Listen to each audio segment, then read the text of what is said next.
Hello.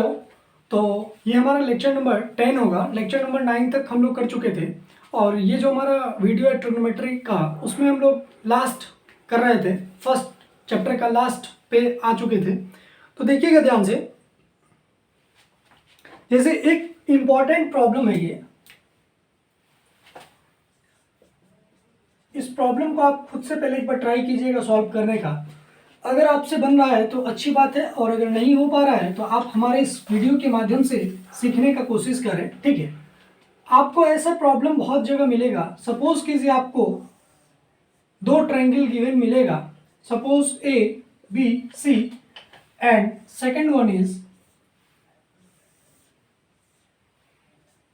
P Q and R. Okay, और आपको given क्या होगा? आपको गिवन होगा सपोज एंगल, आपको गिवन होगा cos A is equal to cos P है, ठीक है क्या? ये आपको गिवन मिलेगा, cos A is equal to cos P है, ठीक है। तो आपको फाइंड आउट क्या करना होता है? तो आपको प्रूफ करना होगा। आपको प्रूफ क्या करना होगा कि angle A is equal to angle of P होगा, ठीक है क्या? तो इस चीज को प्रूफ करने के लिए थोड़ा सा जिस चीज की जरूरत है उस चीज को पहले हम आप लोगों को थोड़ा समझाने का कोशिश कर रहे हैं। वो कंसेप्ट होता है, देखिएगा, उसको हम लोग कहते हैं similar triangle concept. Similar triangle, ये क्या होता है सिमिलर ट्रायंगल? वो चीज थोड़ा ध्यान से देखिएगा। जैसे मान के चलिए, सपोज कीजिए आपके पास दो ट्रायंगल है, ए बी सी, और ये सेकंड ट्रायंगल है, मान के चलिए पी क्यू और आर, ठीक है। अब दोनों का जो साइज है वो डिफरेंस है, मतलब डिफरेंट है, ठीक है। तो फिर भी ये दोनों ट्रायंगल्स जो हैं वो क्या होंगे? सिमिलर होंगे, ठीक है।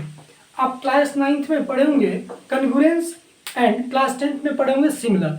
तो कन्ग्रुएंस और सिमिलर में क्या डिफरेंस होता है? बेसिकली कि कन्ग्रुएंस वो फिगर होता है जिसका साइज क्या हो? सेम हो, उसका एरिया क्या हो? सेम हो, तो उसको हम लोग क्या बोलते हैं? कन्ग्रुएंस।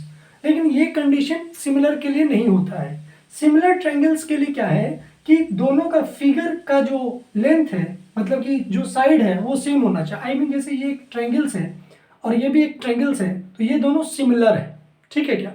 जैसे मान चलिए, सपोज कीजिए अगर हमारे पास दो माउंटेन है तो दोनों माउंटेन क्या हो सकते हैं? सिमिलर हो सकते हैं, ठीक है। और कन्ग्रुएंस कब होंगे? जब दोनों माउंटेन सेम चीज का बना हो, सेम हाइट का हो, ठीक है। अगर एक दूसरे को ओवरलैप कर ले तो उसको हम लोग क्या बोलेंगे? कन्ग्रुएंस है। तो अभी हम लोग चर्चा कर रहे हैं सिमिलर ट्रायंगल्स के ऊपर।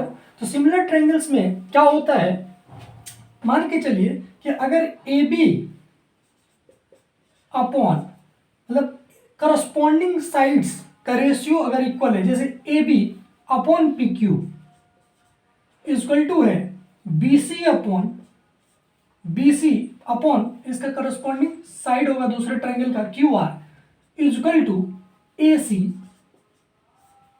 अपॉन पी आर, ठीक है।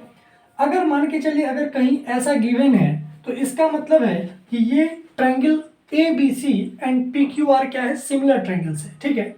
तो जब दो ट्रायंगल सिमिलर होते हैं, ऑन दैट हम कह सकते हैं कि उनके करस्पॉन्डिंग एंगल क्या होंगे? इक्वल होंगे।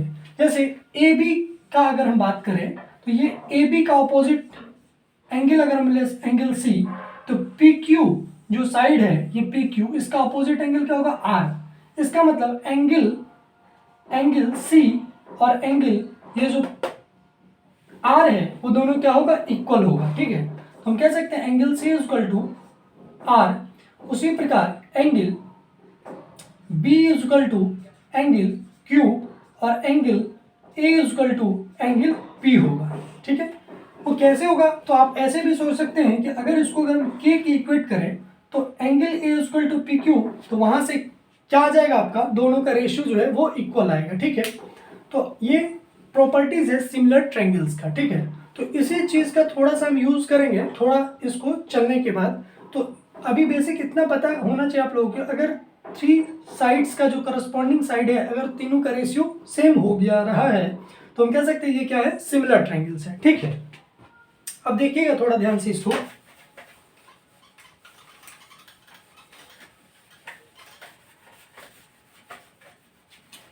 देखिएगा जैसे मान के चलिए अगर हम आपसे पूछे कि इन ट्रायंगल एबीसी में cos A इक्वल टू क्या होगा, तो आपका आंसर क्या होगा, cos A इक्वल टू बताइएगा। तो cos A इक्वल टू हम लोग जानते हैं बेस अपॉन हाइपोटेनस। तो इस ट्रायंगल में ये cos A इक्वल टू क्या होगा, बेस अपॉन हाइपोटेनस। तो इसके लिए बेस कौन सा होगा, ये तो ए बी अपॉन, और हाइपोटेनस क्या होगा हमारा बताइएगा।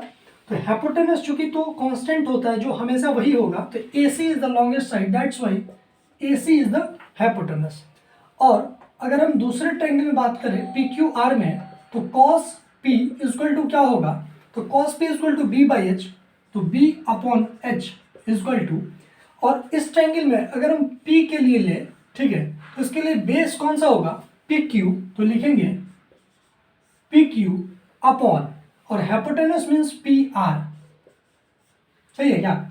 और चूंकि आपको क्वेश्चंस में गिवन है कि cos A equal to cos P है, तो आपको प्रूफ करना है angle A equal to angle B। तो अगर क्वेश्चंस के अकॉर्डिंग अगर हम देखें तो cos A equal to cos P है, ठीक है, तो इसका मतलब इस दोनों का जो लेफ्ट साइड है वो क्या है, इक्वल है क्वेश्चंस के अकॉर्डिंग, जो कि गिवन है क्वेश्चन में। तो क्या हम राइट साइड को भी इक्वल कर सकते हैं, ठीक है। तो देखिएगा ध्यान से, फिर अगर लेफ्ट साइड इक्वल है तो मैथ्स कहता है कि राइट साइड को भी इक्वल होना होगा। तो A B upon A C is equal to है P Q upon P R. और अगर इसको हम के इक्वेट कर लें, ठीक है, तो यहां से देखिएगा क्या आया, A B upon A C is equal to P Q upon P R. तो क्या इसको हम ऐसे भी तो लिख सकते हैं, ए बी अपॉन, इस पी क्यू को यहां रखिए और इसको यहां रखिए, तो देखिएगा A B upon P Q is equal to A C upon P R, ठीक है, इजकल टू क्यू। इसको क्यों किया ऐसा, उस चीज को सोचिएगा। सिमिलर ट्रायंगल्स अभी हम जस्ट बताएं कि एक ट्रायंगल का साइड दूसरे ट्रायंगल के करस्पॉन्डिंग साइड का रेशियो बराबर होना चाहिए। तो इसीलिए A B upon P Q, ठीक है, ये दोनों का रेशियो इजकल टू है किसके, ए सी अपॉन पी आर के, ठीक है। अब इस दोनों को हम के कंसीडर कर रहे हैं। अब अगर हम कहीं ये प्रूफ कर लें कि B C upon Q R जो है वो भी के ही इक्वल है, या फिर इस दोनों में से किसी एक इक्वल है, तो हम कह सकते हैं कि आपस में एक ट्रायंगल्स का दूसरे ट्रायंगल्स का जो करस्पॉन्डिंग साइड्स का रेशियो है वो इक्वल है, ठीक है। तो उसी चीज के लिए अब हम क्या करेंगे, इसको आप या तो फर्स्ट मान सकते हैं, कोई प्रॉब्लम नहीं है, ठीक है। अब देखिएगा, अब हम अगर इसको मिटा लें, ये बहुत ही इंपॉर्टेंट क्वेश्चन है, इस क्वेश्चन को समझने का कोशिश कीजिएगा। अब देखिएगा, तो हम जानते हैं इन ट्रायंगल अगर एबीसी में आ जाए, इन ट्रायंगल एबीसी, तो हाइपोटेनस हम जानते हैं, हाइपोटेनस का स्क्वायर इक्वल टू पी का स्क्वायर प्लस बी का स्क्वायर होता है। तो एच हमारा क्या है, ए सी का स्क्वायर, तो A C square equal to P square. तो पी कितना हमारा, ए बी का स्क्वायर प्लस बेस, जो कि बेस किसका है, बी सी का स्क्वायर, ठीक है। अब यहां से क्या हम ऐसा भी कह सकते हैं कि अगर यहां से हम ए बी अपॉन ए सी इसको भी हम छोड़ दें, तो A B upon A C equal to Q. तो ए बी के जगह पे हम क्या लिख सकते हैं बताइएगा, ए B equal to K into A सी, सही है क्या। तो ए सी के जगह पे हम रहने दें ए सी का स्क्वायर इक्वल टू, और ए बी के जगह पे हम यहाँ से क्या लिख सकते हैं, A B upon A C equal to Q अगर है, इसको भी हम भूल जा रहे हैं, तो यहाँ से A B equal to K into A C. तो ए बी का स्क्वायर इक्वल टू लिख सकते हैं क्या, के इंटू ए सी का whole square plus B C का होल स्क्वायर। तो यहां से क्या आएगा देखिएगा, A C square minus K square into A C का whole square equal to B C का होल स्क्वायर, सही है क्या। अब आगे फिर देखिएगा, अगर हम इस ट्रायंगल्स को मिटा लें यहाँ पे थोड़ा देर के लिए, देखिएगा, तो यहां से हम क्या लिखेंगे, ए सी जो कि कॉमन है दोनों में, ठीक है, तो ए सी स्क्वायर कॉमन, ठीक है, तो 1 minus of K square equal to B C over root आ जाएगा। क्यों आएगा, क्योंकि यहां से जब स्क्वायर हटाएंगे तो इधर रूट आएगा, तो ये टर्म कितना बनेगा, A C into root under of 1 minus of K square equal to B C. बोलिए, इतना तक आई होप समझ में आप लोगों को आ गया होगा अच्छे से, ठीक है। अब देखिएगा आगे,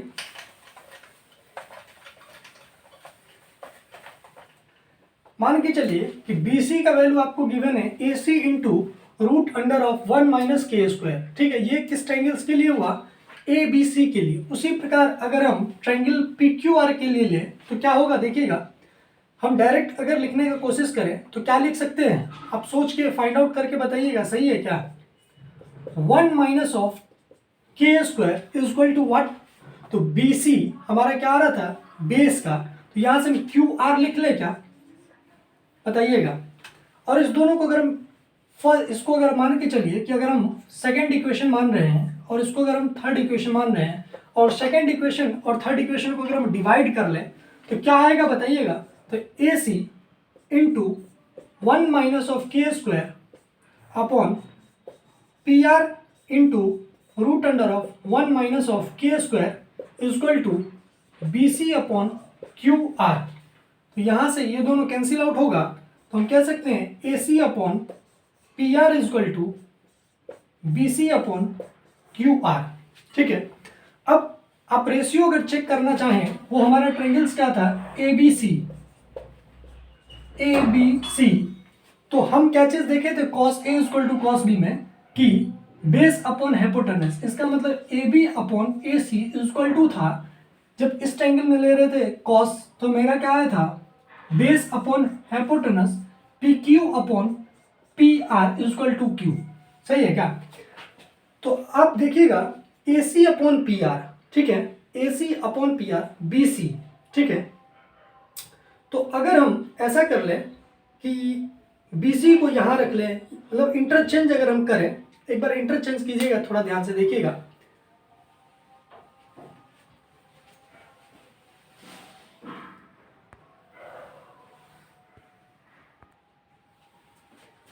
हाँ, तो देखिएगा AB upon AC equal to PQ upon PR equal to K है, ठीक है।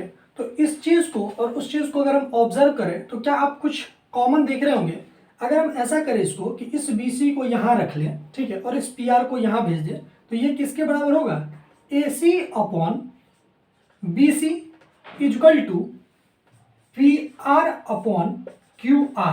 बोलिए, अब देखिएगा AC upon BC equal to PR upon QR के, और यहाँ पे AB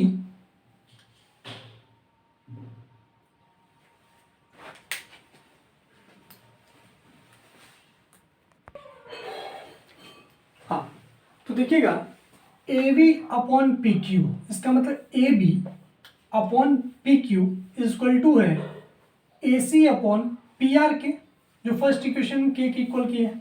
और यहाँ पे आप ऑब्जर्व कीजिएगा तो देखिएगा AC upon PR equal to क्या हम लिख सकते हैं, BC अपॉन QR।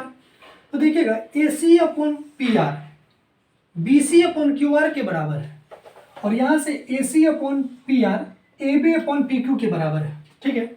तो अगर AC अपॉन PR इसके भी बराबर है और AC अपॉन PR इसके भी बराबर है, इसका मतलब आपस में तीनों को इक्वल होना होगा रेशियो में। तो क्या हम ऐसे लिख सकते हैं क्या, देखिएगा, तो इसको हम ऐसे भी लिख सकते हैं कि AB upon PQ equal to है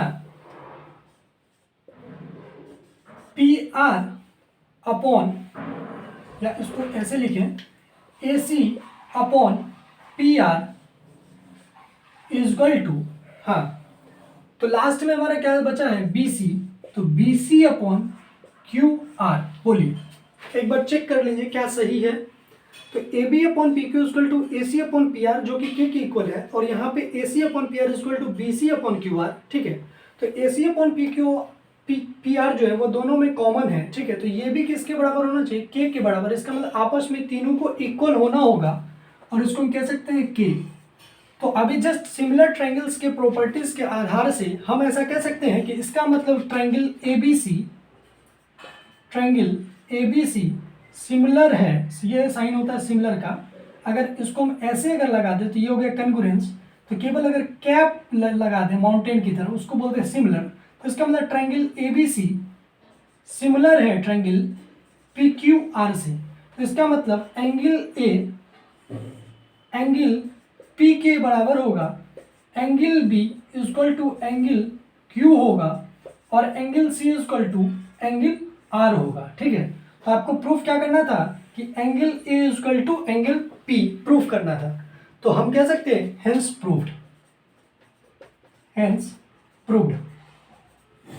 तो ये जो प्रॉब्लम है वो बहुत ही इंपॉर्टेंट क्वेश्चन में से एक है।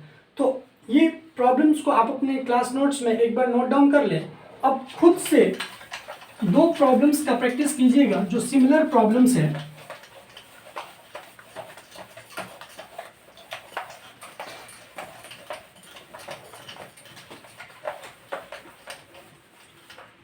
दो प्रॉब्लम्स आपके लिए प्रैक्टिस करने के लिए मान के चलिए कि आपके पास दो ट्रायंगल्स है ABC और दूसरा ट्रायंगल्स है PQR। ओके, और आपको गिवन है sine A equal to sine P। ठीक है, तो आपको प्रूफ करना है कि angle A equal to angle P है। ठीक है, ये आपको प्रूफ करना है। ये गिवन है आपका कि sine A equal to sine P है, तो आपको निकालना क्या है, angle A equal to angle P proof करना है कि वो क्या होंगे, दोनों इक्वल होंगे, और angle C equal to angle R proof करना है कि दोनों क्या है, इक्वल है। ठीक है, तो इन सारे टाइप्स के प्रॉब्लम्स जो हैं वो आपको मिलेंगे बहुत सारे बुक्स में। तो आप इस क्वेश्चंस को खुद से एक बार प्रैक्टिस करें, लेकिन जो वीडियो मेरा पहले था उसको आप एक बार अच्छे से ध्यान से देखें और उसके बाद इस क्वेश्चंस को आप सीखने का ट्राई करें। और ये क्वेश्चन इंपॉर्टेंट है, इसीलिए इसका एक अलग सी वीडियो बना करके ही हम आप लोग को डाल चुके हैं ताकि ये चीज़ आपको बहुत अच्छे से समझ में आ जाए। ठीक है, तो अब हम ऐसा कह सकते हैं कि जो ट्रिग्नोमेट्री क्लास 10th का वीडियो था उसमें 3 से 4 चैप्टर हैं कुल मिला करके। तो ये हमारा जो वीडियो है 10 लेक्चर, वो हमारा फर्स्ट जो चैप्टर है या फिर आप कह सकते हैं फर्स्ट टॉपिक है ट्रिग्नोमेट्री के ऊपर, उसमें हमारा कंप्लीट हो चुका है। तो अब आप RS अग्रवाल NCERT या फिर आपके पास RD शर्मा का बुक हो तो आपके पास जो फर्स्ट एक्सरसाइज है उसको आप बनाने के लिए एलिजिबल है। तो कृपया आप जो प्रॉब्लम्स हैं उनको बनाएं, और अगर आपको कोई डाउट हो रही है तो आप हमारे व्हाट्सएप नंबर पे मैसेज कर सकते हैं। व्हाट्सएप नंबर हम आपको बहुत पहले भी बता चुके हैं, एक बार फिर से आपको हम बता दें अपना व्हाट्सएप नंबर। ये हमारा व्हाट्सएप नंबर 7761082163 पे आप कोई भी मैथमेटिक्स का प्रॉब्लम जो भी हमारा लेक्चर में अभी तक हुआ है, मतलब जो चैप्टर कंप्लीट है उस चैप्टर के कोई भी प्रॉब्लम्स किसी भी बुक से आप हमें व्हाट्सएप कर सकते हैं, और हम कोशिश करेंगे कि आपको बेटर से बेटर समझाने का कोशिश करेंगे। ठीक है, थैंक यू, धन्यवाद। तो फिर मिलेंगे हम लोग नेक्स्ट वीडियो में न्यू चैप्टर ऑफ ट्रिग्नोमेट्री के साथ। तब तक के लिए अलविदा, धन्यवाद, थैंक यू।